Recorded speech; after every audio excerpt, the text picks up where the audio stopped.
It really is kind of crazy when you think about it, right? Like, it feels like everyone and their grandma has a podcast these days. I swear, even my neighbor's dog walker has one. Right. But, and this is the interesting part, that doesn't mean you should just give up and stick to listening, Yeah. especially if you're into retail trading like you are. Absolutely. There's a huge opportunity here, to kind of carve out your own space and share what you know. For sure. And that's exactly what we're diving into today. We're going to equip you with the know-how, the confidence, everything you need to launch your very own retail trading podcast. Let's do it. We'll cover it all, from choosing the right microphone, you'd be surprised how simple it can be, to figuring out your content strategy, to that almost magical moment when your podcast pops up on Apple Podcasts and Spotify. The dream. And don't worry, this isn't some generic one-size-fits-all podcasting guide.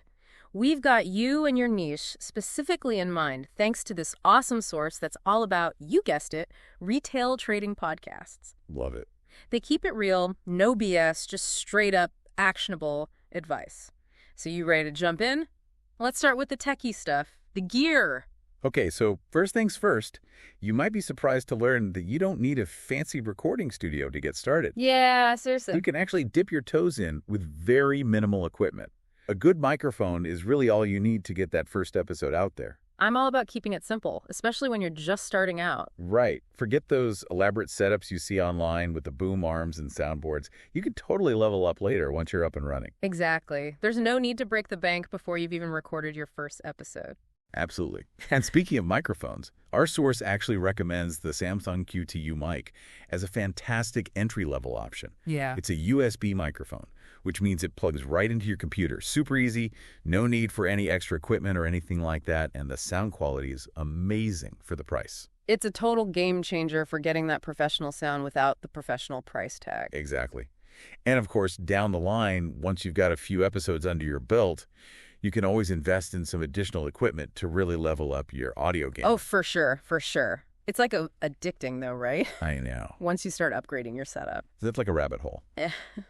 But our source mentions a few extras that, while not essential right away, can make a noticeable difference, especially as you start producing more and more episodes. Okay, so like what? What are we talking about here? Well, think of it this way. Showing up to a trading conference in a t-shirt versus rocking a power suit. Okay, I like where this is going. You'll still make trades in a t-shirt, but that suit, it just adds this aura of professionalism. It shows you mean business. Exactly.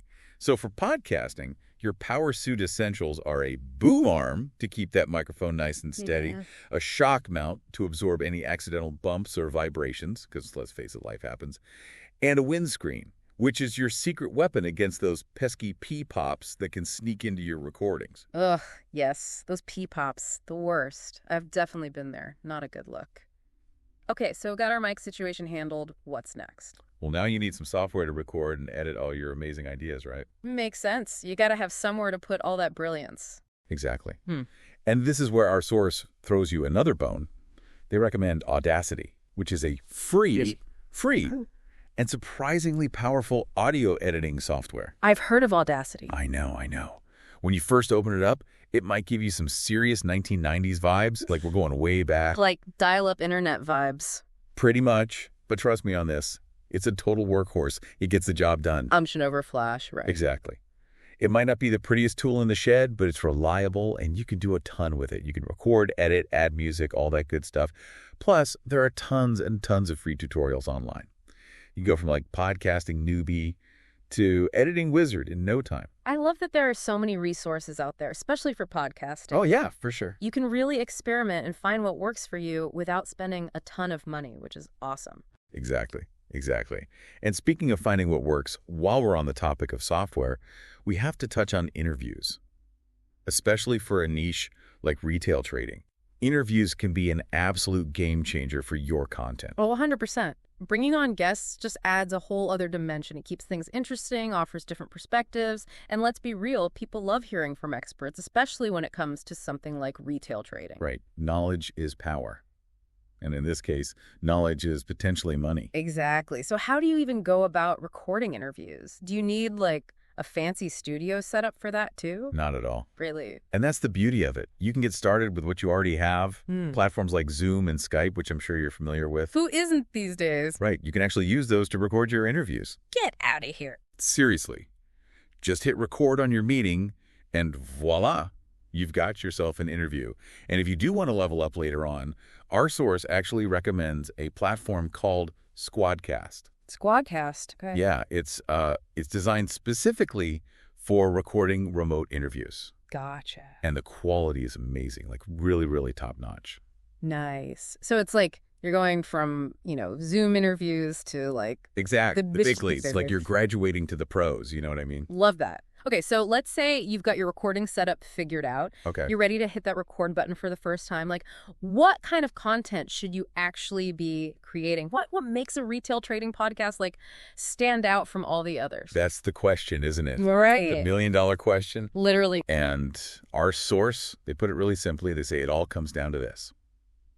What gets you pumped about retail trading? Okay, I like that. Yeah. So it's about, like, finding your passion, that thing that makes you stay up late, researching charts, Exactly. What are those rabbit holes that you go down?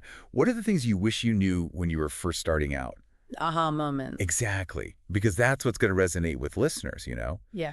Especially in a niche market, people can spot authenticity. They can smell it a mile away. A mile away. It's Yeah, actually... especially in a world of, like, endless content. Endless content. To stand out, you got to be real. 100%. Okay, so that makes total sense. Okay. Let's get into, like, the practical stuff for a sec. Okay, yeah. One question we get asked all the time is about episode length. Oh, yeah, that's a big one. Like, how long should an episode be? Should it be, like, a quick 20 minutes? A whole hour-long deep dive? Where's the sweet spot? Well, here's the thing about podcasting that's so great, especially compared to, like, YouTube or TikTok. There are no hard and fast rules here. Oh, really? No, you're not. Like, beholden to some algorithm. Right. That's dictating how long your content should be. That is freeing. It is. You have the freedom to choose. Okay. Pick what feels good for the content and be consistent. Okay, consistency is key. Consistency is key, exactly. Okay. Think of it like a stock that you're watching. Consistency builds trust. Ooh, I like that analogy. Right. So maybe aim for that 20 to 30-minute sweet spot to start, and your listeners will get into that rhythm of knowing when to expect a new episode, how long it's going to be. So you're not pressured to squeeze everything into like a 10-minute soundbite, but you also don't have to stretch it out into a 5-hour, marathon. Exactly. You've got that flexibility to find what feels good for you and for the people listening. I love that. Okay, so speaking of finding your rhythm, what about the whole solo versus guest episode debate? Yeah. Any insights there? Again, it boils down to what you want for your podcast and what feels most natural to you as a creator, right? Yeah. Some podcasts, they just absolutely kill it with that single host format. Yeah. It's like you're getting that direct line into the host's brain. It's intimate. Yeah, it is. And that can be really powerful, especially if you're someone who, likes to go deep on your own analysis. Right, you're like the expert, so you're sharing your expertise. Exactly. Now, on the other hand, bringing on guests can really inject this whole other energy. For sure. It's like adding rocket fuel. It is. It's like rocket fuel to your content. Because you're getting those different viewpoints. You are, and it can spark new ideas, Uh-huh. offer contrasting viewpoints. You might even tap into a whole new audience because your guest has their own following. Totally. It's a win-win. It is. It is. I know you've had some fantastic guests on your own podcast. Oh, thank you. Any tips for making those guest interviews really shine? Oh, absolutely. First and foremost, do your research. I always tell people it's like prepping for a trading day, Okay. You wouldn't just jump into a trade without doing your research right, charting your plays. Of course not. Same goes for interviewing. Take the time to understand your guest's expertise, think about what your listeners would actually want to know, and have some good questions ready. Questions that spark a real conversation, not just like a boring Q&A session. Right, you want it to feel natural, like a conversation. Exactly. Okay, so we've covered a lot of ground here. Microphones, software, content strategy, interview tips, anything else our aspiring podcasters should be thinking about before they hit that record button? Well, our source actually ends this whole section with a few little nuggets of wisdom that I think are pure gold. Ooh, I love golden nuggets. Lay it on me. Okay, so these are all about presentation, right? How you present your podcast to the world. Mhm. And the first one is your podcast name. Now, I know it's tempting to get super creative here, Right. but our source actually recommends keeping it clear, especially when you're first starting out. It's like a stock ticker, right? Yeah. You want it to be instantly recognizable. Yes. And relevant to what you're all about, don't be afraid to be a little obvious. Makes it easier for people to find you. Exactly. Speaking of first impressions, let's talk about podcast artwork. That's the first thing people see when they're scrolling through Apple Podcasts, Spotify, all those directories. It's your visual calling card? Exactly. And you've got a lot of competition out there in the podcasting world, so how do you make yours stand out? For sure. Well, spend some time browsing those directories, see what catches your eye, what makes you want to click, Okay. and don't be afraid to invest in a professional designer. Sites like Fiverr and Upwork are amazing resources for finding talented people without, draining your bank account. Love those sites. Yeah. Okay, I'm ready. Hit me with those rapid-fire pro tips from the trenches. Okay. Let's do it. First up, and trust me, this one sounds weirder than it is, but get those lips close to the windscreen. Oh, yeah. Most USB mics, they just sound way better when you're up close and personal. That's what that boom arm is for. Get nice and close, but no need to strain your neck. Exactly.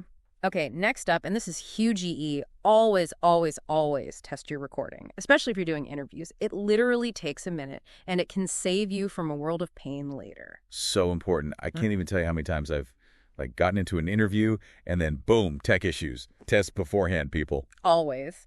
Last but not least, and this one might come as a surprise, don't over-edit.